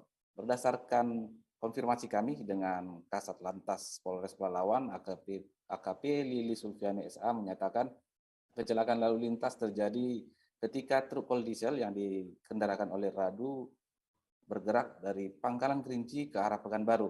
Setibanya di tempat kejadian perkara, tepatnya di Jalan Lintas Timur kilometer 35, satu unit sepeda motor jenis Matic mendahului mobil yang dikendarakan oleh Radu tersebut. Namun ketika sudah berada di depan kendaraan Radu atau di depan cold diesel, tiba-tiba sepeda motor Matic tersebut yang tidak diketahui nomor polisinya tiba-tiba mengerem dan mendadak dan jaraknya semakin dekat. Di saat itu, supir cold diesel mengambil inisiatif untuk membanting setir ke sebelah kanan agar tidak terjadi tabrakan. Namun, pada saat yang bersamaan, Tribuners, sebuah truk balak pengangkut kayu balak dari arah berlawanan datang. Karena jarak sudah semakin dekat, akhirnya kecelakaan tidak dapat dihindari lagi. Bagian depan truk cold diesel menabrak bagian kanan truk balak karena memang kendaraannya kalah besar. Terakhir truk cold diesel hancur dan terguling, semua kayu yang dibawanya juga berserakan di jalan. Namun dalam kejadian ini Tribuners tidak menimbulkan korban jiwa maupun korban luka. Kedua supir sehat dan selamat dan bisa berkomunikasi dengan petugas. Mendapat laporan itu, personil Satlantas Polres Pelalawan tiba di lokasi karena posisi kendaraan berada melintang di tengah jalan dan Jalan Lintas Timur merupakan jalan utama, jalan poros utama yang dilalui oleh berbagai kendaraan. Alhasil terjadi kemacetan dan dilakukan penguraian oleh Satlantas Polres Pelalawan dan Polsek yang ada di Bandar Sikijang. Beberapa jam setelah itu dilakukan evakuasi terhadap kendaraan, alhasil lalu lintas berjalan dengan lancar. Untuk itu, Polres Pelalawan mengimbau kepada semua unit, semua sopir truk untuk tetap mematuhi rambu-rambu lalu lintas ketika menggunakan jalan, termasuk juga mengecek kendaraannya sebelum menggunakan alat transportasi tersebut. Demikian informasi dari saya, Johannes Tanjung, wartawan Tribun Pekanbaru yang bertugas di Kabupaten Pelalawan. Kembali ke rekan Nila di studio. Baik, terima kasih Yohanes Tanjung atas informasi Anda. Kita ke informasi lainnya, Saudara. Puluhan tahun warga di beberapa desa di Kecamatan Kikim Selatan, Kabupaten Lahat terpaksa harus menyeberangi arus Sungai Pangi selebar 30 meter lebih untuk melakukan aktivitas pertanian mereka. Hal ini terpaksa dilakukan pasalnya tak ada jembatan penyeberangan bagi warga untuk melintas dengan aman. Menurut masyarakat, kondisi ini sudah menjadi pemandangan yang biasa. Pasalnya, warga yang menyeberangi sungai untuk pulang pergi ke sawah maupun ke kebun. Warga lantas berharap ada jembatan penghubung untuk penyeberangan di atas sungai yang menghubungkan desa Pandan Arang dengan beberapa desa lainnya ini. Sudah ada wartawan Sriwijaya Post, ada Edi Amin yang tersambung bersama dengan kami, Tribuners, dan akan memberikan informasi lebih lengkapnya untuk Anda. Halo Edi, silahkan dengan laporannya. Baik, inilah dapat kami sampaikan dari Lahat, Sumatera Selatan, bahwasanya di Kecamatan Kikim Selatan, tepatnya di Desa Beringin Janggut, Kecamatan dan Desa Pandan Arang, terdapat Sungai Pangi selebar sekitar 30 meter. Nah, sungai ini sebenarnya membelah antara desa dengan wilayah pertanian warga. Nah, jadi kendalanya warga setiap kali akan pergi ke lokasi pertanian harus menyeberangi Sungai Pangi ini. Namun ironisnya, inilah setiap kali akan melintasi ini warga harus sangat waspada dan berhati-hati, karena selain khawatir dengan kondisi arus, warga juga harus waspada dengan hal-hal lain yang sifatnya akan mengganggu keselamatan warga itu sendiri. Sejauh ini warga sendiri sebenarnya sudah sangat lama mengeluhkan kondisi ini, karena memang di seberang Sungai Pangi ini terdapat banyak sekali lokasi pertanian warga, dan itu menjadi salah satu sumber kehidupan warga di beberapa desa di Kecamatan Kikim Selatan tersebut. Warga tidak ada jalan lain kecuali melintasi lokasi sungai tersebut. Tapi inilah kami sampaikan, saat musim penghujan atau saat arus Sungai Pangi sedang pasang, maka warga harus kebanyakan harus berhenti melakukan aktivitas pertaniannya, karena warga tidak bisa untuk melintasi arus Sungai Pangi yang sangat deras. Ada mungkin beberapa warga yang masih nekat melintasi sungai dengan menggunakan alat bantuan seperti ban mobil bekas dan beberapa alat seperti bambu dan lainnya. Namun bagi warga yang sudah lansia, katakanlah, mereka harus menghentikan atau libur terlebih dahulu untuk menggarap lahan pertaniannya. Kondisi ini sangat disayangkan warga, terlebih saat musim panen tiba. Saat warga akan mengangkut hasil pertanian itu sering sekali terjadi kendala karena derasnya arus Sungai Pangi tersebut. Warga sendiri sudah lama menyuarakan aspirasi ini kepada pemerintah daerah Kabupaten Lahat, namun hingga saat ini belum ada tindak lanjut dari pemerintah daerah terkait akan ada tidaknya wacana untuk membantu warga setempat membangun jembatan penyeberangan. Dapat kami sampaikan, warga sendiri setiap hari harus melintasi sungai tersebut, baik itu berjalan kaki, menggunakan kendaraan roda 2, dan ada juga yang kendaraan roda 4. Itu jika arus sungai sedang dalam keadaan kecil atau tidak pasang. Namun jika saat musim hujan tiba atau saat sungai sedang pasang, maka dipastikan warga harus berhenti beraktivitas menuju ke lokasi pertanian. Dan kondisi ini tentu akan berimbas kepada pendapatan warga itu sendiri, karena selama air sungai pasang atau sedang naik, maka warga dipastikan tidak bisa menggarap lahan pertanian. Untuk diketahui, untuk wilayah lahan pertanian sendiri terdapat banyak macam. Di situ ada kopi, ada karet, dan berbagai jenis tanaman-tanaman lain. Sementara saat ini warga juga belum tahu harus untuk solusi apakah harus membuat jembatan atau gimana, karena memang rentan lebar arus sungai itu yang cukup panjang. Warga sendiri berharap kalaupun bisa tidak bisa dibuatkan jembatan permanen, setidaknya bisa dijembatkan seperti jembatan gantung yang bisa dilalui menggunakan berjalan kaki atau kendaraan roda 2. Ini permohonan dari warga. Demikian nilai dapat kami sampaikan dari Kabupaten Lahat, Provinsi Sumatera Selatan. Besar harapan warga begitu ya, bisa disampaikan sekali lagi untuk adanya jembatan penghubung atau jembatan penyeberangan agar lebih memudahkan mereka dalam beraktivitas. Laporan Edi Amin, saudara wartawan Sriwijaya Pos. Kita beralih ke informasi selanjutnya. Puluhan bobotoh Persib Bandung menggelar aksi di depan Geraha Persib Jalan Sulanjana, Kota Bandung pada Minggu 7 Agustus. Mereka menuntut Robert Rene Albert mundur dari kursi pelatih Kepala Persib Bandung. Aksi puluhan bobotoh tersebut buntut kekalahan Persib Bandung dari Borneo FC dengan skor telak 4-1. Kekalahan Persib itu membuat tambahan catatan buruk Robert Rene Albert di BRI Liga 1 2022-2023 yang baru mendapatkan 1 poin dari 3 laga. Untuk mengetahui informasi lebih lengkapnya, Dianza Falevi, wartawan Tribun Jabar, sudah tersambung bersama dengan kami dan akan memberikan informasi lebih lengkapnya untuk Anda. Selamat siang, Dianza, silahkan dengan laporannya. Baik, Nila dan Tribuners, bisa saya sampaikan bahwa tadi malam puluhan bobotoh Persib Bandung menggelar aksi di depan kantor manajemen Persib, tepatnya di Geraha Persib Jalan Sulanjana, Kota Bandung, Minggu 7 Agustus 2022 malam sekitar pukul 7 waktu Indonesia bagian Barat. Adapun aksi ini buntut dari kekalahan Persib Bandung dari Borneo FC yang berlangsung di Stadion Sigiri, Kota Samarinda, Kalimantan Timur dengan skor 4-1.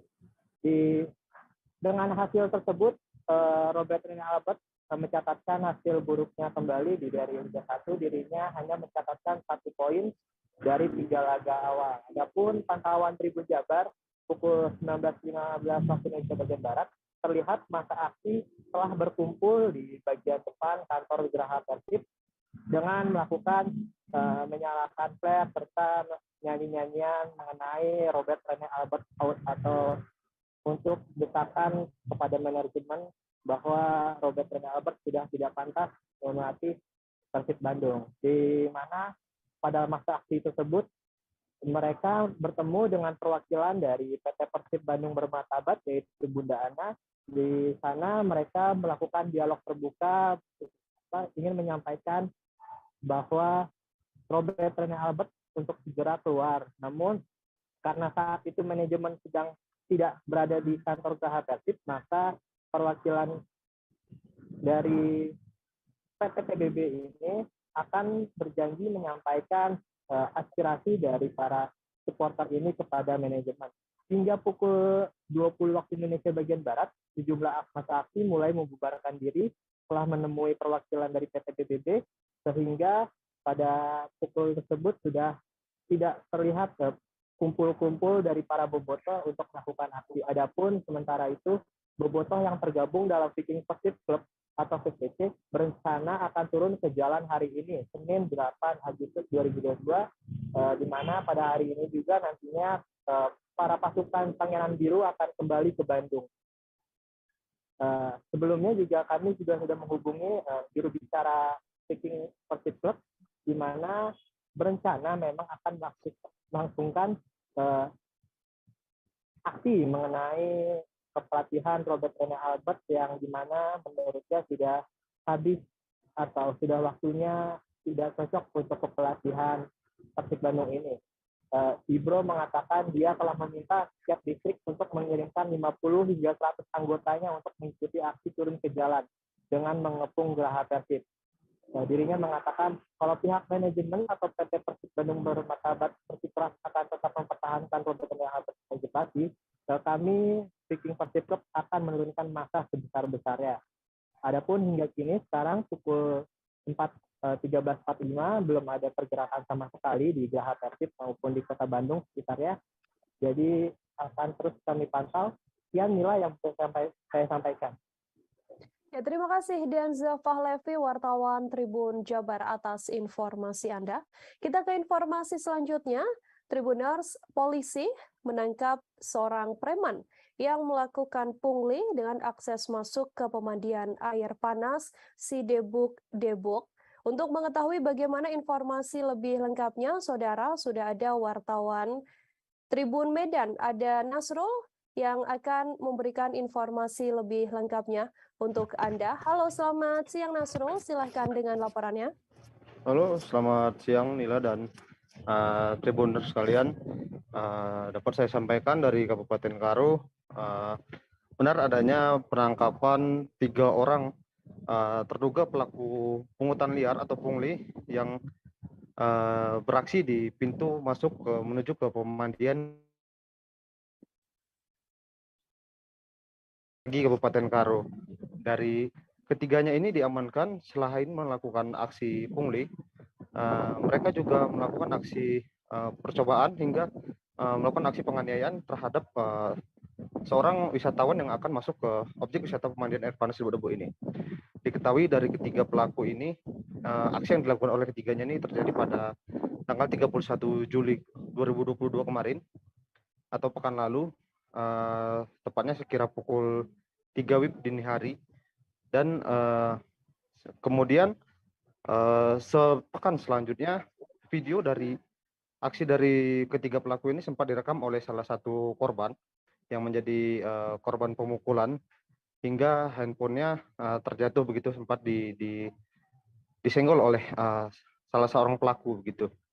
Nah, pada Sabtu 6 Agustus kemarin, video dari aksi kekerasan yang dilakukan oleh para pelaku ini tersebar di beberapa media sosial.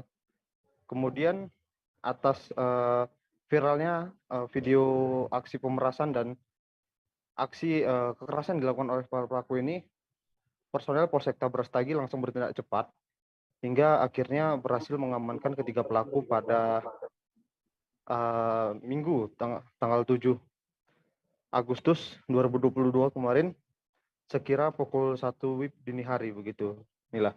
Dan dari ketiganya ini diamankan barang bukti berupa sebuah batu berukuran yang cukup besar yang digunakan oleh salah satu pelaku untuk mengancam wisatawan yang tadinya cekcok ini bermula dari wisatawan yang dimintai uang masuk atau retribusi sebesar Rp20.000. Namun wisatawan ini menolak karena mengetahui jika pengutipan tersebut liar begitu.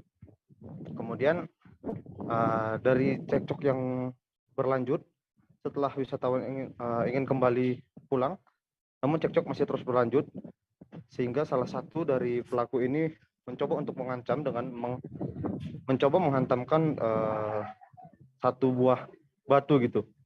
Kemudian aksi yang diketahui oleh salah satu korban lainnya sempat merekam aksi yang dilakukan oleh para pelaku ini. Namun ketika para pelaku ini mengetahui aksinya direkam, para pelaku juga menyasar korban lainnya yang saat itu membawa handphone untuk merekam. Dan di situ sempat terjadi keributan hingga akhirnya terjadi pemukulan dan pengerusakan handphone milik korban begitu. Dan untuk informasi selanjutnya, dari ketiga pelaku ini ternyata setelah dikembangkan ada 2 orang pelaku lainnya yang saat ini masih buron atau ditetapkan oleh Polsekta Brastagi menjadi DPO begitu, Nila. Baik, artinya selain ada 3 orang yang sudah ditangkap lebih awal, ada 2 orang lagi yang sampai saat ini masih menjadi buronan kepolisian, Tribuners. Untuk mengetahui bagaimana informasi lebih lengkapnya, ada Kapolsekta Barangtagi AKBP Lindung Marpaung. Berikut liputan lengkapnya untuk Anda.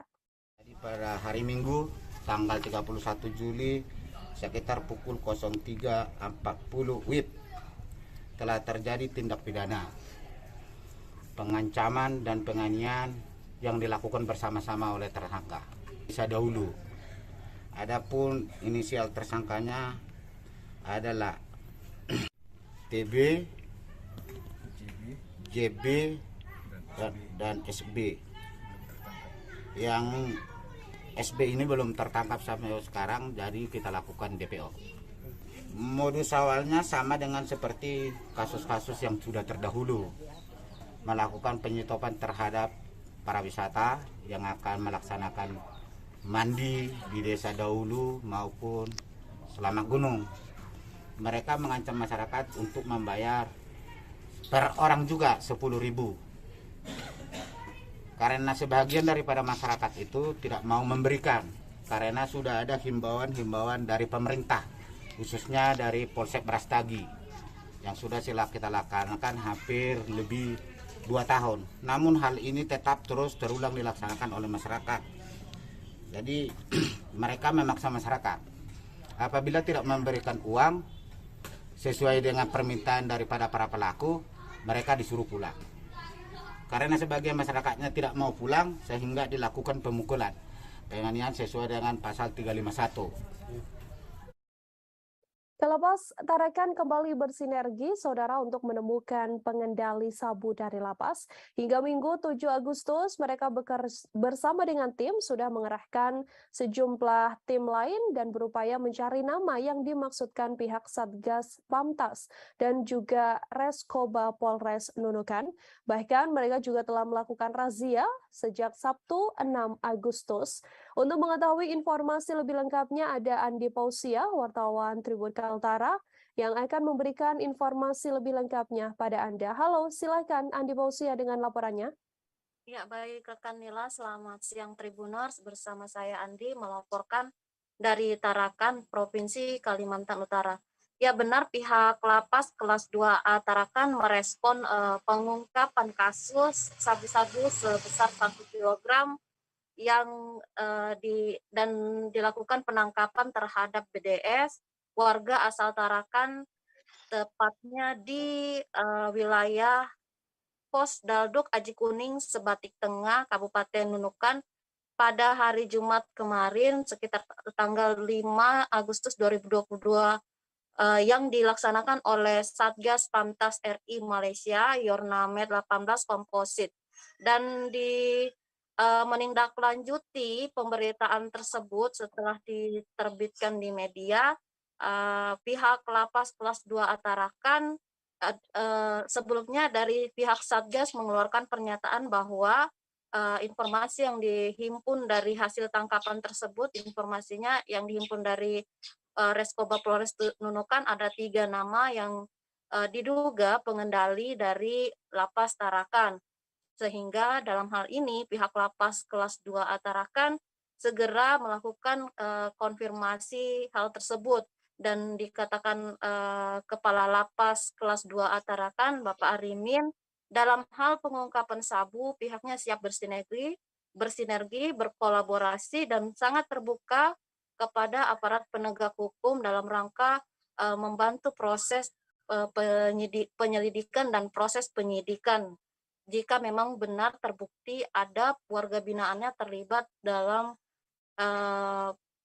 terlibat sebagai pengendali dari dalam lapas.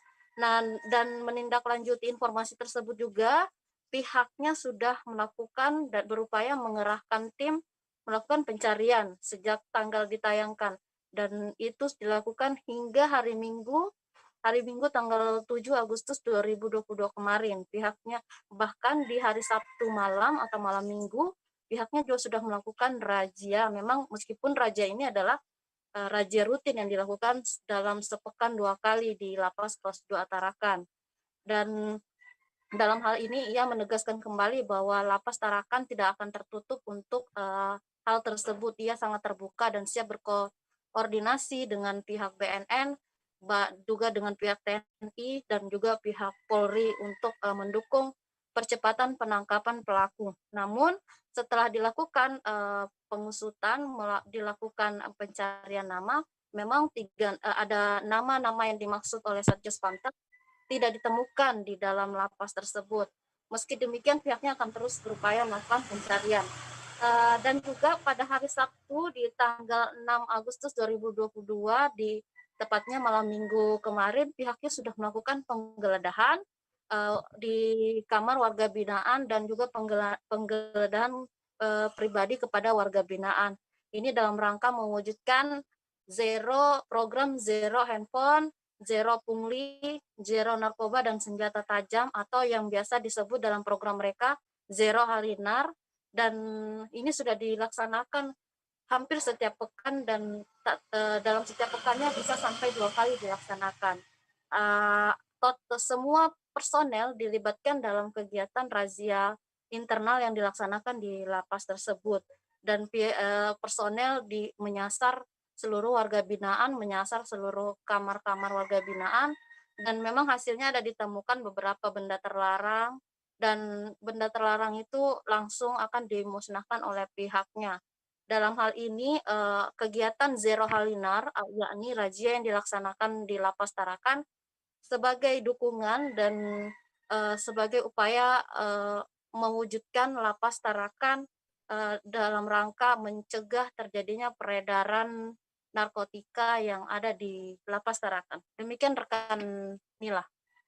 Baik, terima kasih Andi Pausi yang melaporkan langsung Tribuners. Untuk mengetahui bagaimana informasi lebih lengkapnya, ada pernyataan dari Kalapas Kelas 2 Tarakan, yakni Arimin. Berikut liputan lengkapnya untuk Anda. Kami akan mencari terus, kami akan berkoordinasi, bersinergi, supaya penangkapan ini ada kaitannya dengan kita. Kami akan support juga, kami akan bantu sepenuhnya apa yang bisa kami bantu dan apa yang bisa kami support. Tapi sekali lagi, saat ini nama yang disampaikan belum kita ketemukan di dalam lapas. Tapi kalau dari lapas selalu terbuka Pak ya? Dari kami selalu terbuka pada APH yang lain, baik dari polisi, BNN, juga sama TNI. Kita membuka diri apabila diperlukan. Seperti itu. Pak, dengan terkait yang razia tadi malam, ini rutin, memang kegiatan rutin dari kita dari lapas untuk sidak penggeledahan ini untuk memastikan keamanan di dalam lapas. Tidak ada barang terlarang, tidak ada benda-benda yang tidak semestinya berada di dalam lapas. Kita tidak menghitung jumlah, namun sesering mungkin kita melakukan penggeledahan. Ini sekali lagi untuk mengantisipasi terjadinya gangguan-gangguan keamanan dan untuk memastikan lapas kita selalu aman, selalu kondusif. Tadi malam kita mengerahkan semua pegawai kita, semua staf pegawai kita, ditambah dengan anggota jaga yang sedang tidak berdinas. Ya, kita terjunkan tadi malam untuk kegiatan penggeledahan. Berawal dari petunjuk dalam mimpi Tribuners, praktik perawatan vitalitas sejak tahun 1945 masih bertahan hingga saat ini.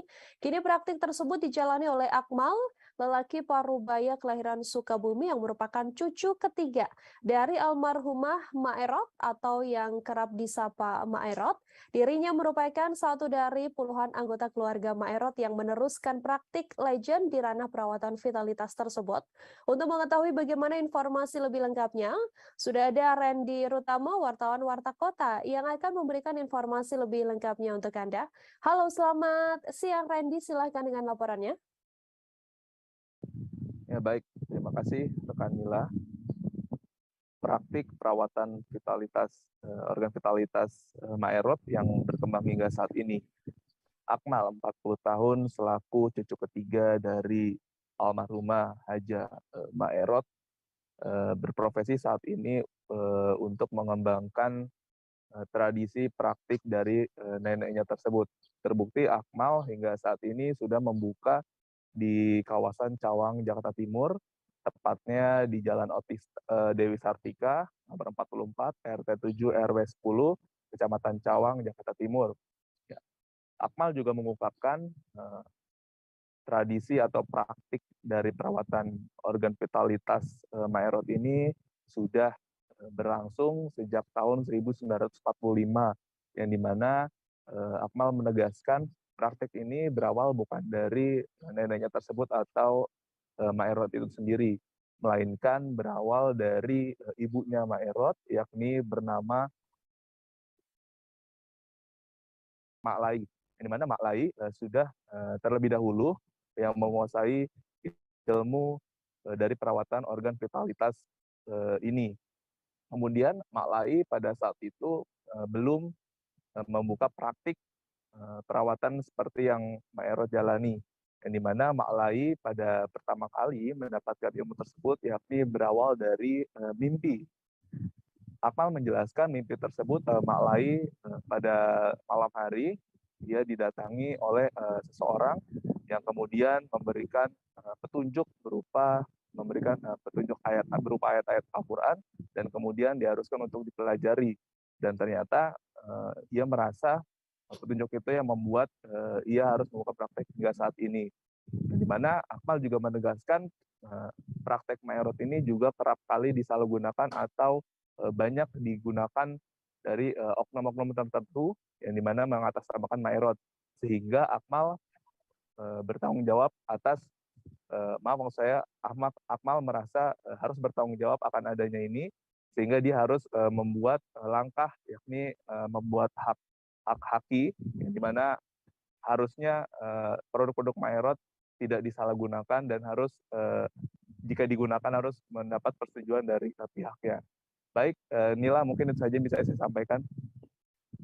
Terima kasih Randy Rutama, wartawan Warta Kota melaporkan Tribuners. Randy juga telah menghimpun wawancara dengan Akmal. Ini adalah cucu dari Maerot. Berikut liputan lengkapnya kami hadirkan untuk Anda. Gitu mau belajar. Nah, ini ilmu-ilmunya yang harus kamu pelajari. Pelajari lah. Itu ada penguasaan juga sebelum semua anaknya apakah dikasih ilmunya atau yang iya, namanya keturunan emak tuh pasti ya dikasih pasti dari mulai Malai turun ke emak, turun ke anak, turun seperti saya cucu. Tapi nggak semua berpraktik ya?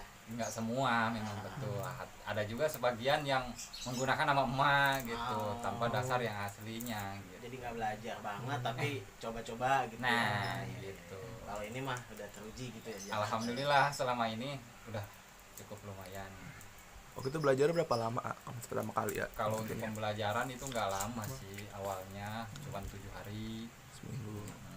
Pembelajaran seperti kayak gitu, yang penting hafal doanya dulu, setelah doa dikuasain, dirakatin gitu lah. Habis dirakatin ya udah langsung bisa lanjut. Waktu praktek pertama waktu itu gimana? Praktek pertama saya di Pelabuhan Ratu juga. Terus di Bandung sampai ke Papua, Kalimantan juga, Balikpapan. Itu tahun berapa pertama kali buka praktek? Udah lama, dari tahun 90-an, kali 99 aja udah di sini. Waktu masih bujang apa udah nikah tuh? Oh, udah masih bujang. Masih bujang ya udah buka praktek. Ini menggelitiknya. Informasi tadi sekaligus menutup perjumpaan kita dalam live update siang ini, Tribuners. Jangan lupa untuk terus menyaksikan informasi terbaru lainnya hanya di kanal YouTube Tribun Network. Terima kasih atas kebersamaan Anda. Saya Nila Irda beserta kru yang bertugas pamit undur diri. Terima kasih dan sampai jumpa.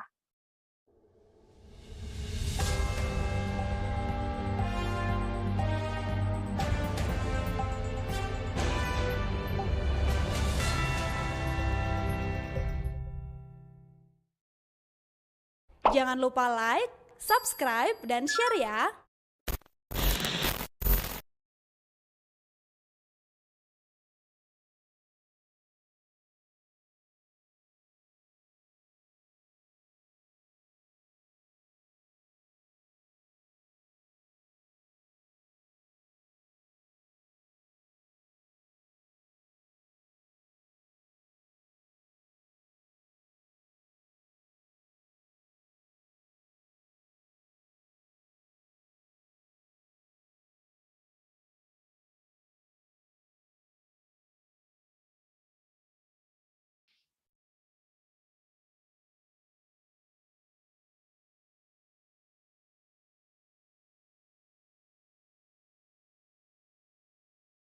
Baik, Bismillahirrahmanirrahim. Assalamualaikum warahmatullahi wabarakatuh. Selamat sore dan salam sejahtera untuk kita semua. Yang terhormat Bapak Dr. Muhammad Suhardi MPD, selaku founder P4I. Yang kami hormati Bapak Randi Pratama Murtikusuma MPD, selaku Direktur P4I. Yang kami hormati Bapak Klikyan Pradana SPDGR MM, selaku narasumber pada sore hari ini, dan yang kami hormati Bapak Ibu peserta workshop nasional implementasi kurikulum Merdeka. Kami ucapkan selamat datang dan selamat bergabung kembali di Zoom meeting pada hari ini, di mana dengan kegiatan kita yaitu implementasi kurikulum Merdeka, di mana dalam kegiatan workshop nasional yang diselenggarakan oleh Guru Inovatif Indonesia. Perlu Bapak Ibu ketahui sekali lagi bahwasanya workshop nasional ini adalah workshop yang diselenggarakan oleh Guru Inovatif Indonesia yang diselenggarakan setiap awal bulan Bapak Ibu. Jadi ini merupakan kegiatan rutin yang diselenggarakan oleh Guru Inovatif Indonesia. Jadi Bapak Ibu setiap awal bulan bisa mengikuti kegiatan-kegiatan kami.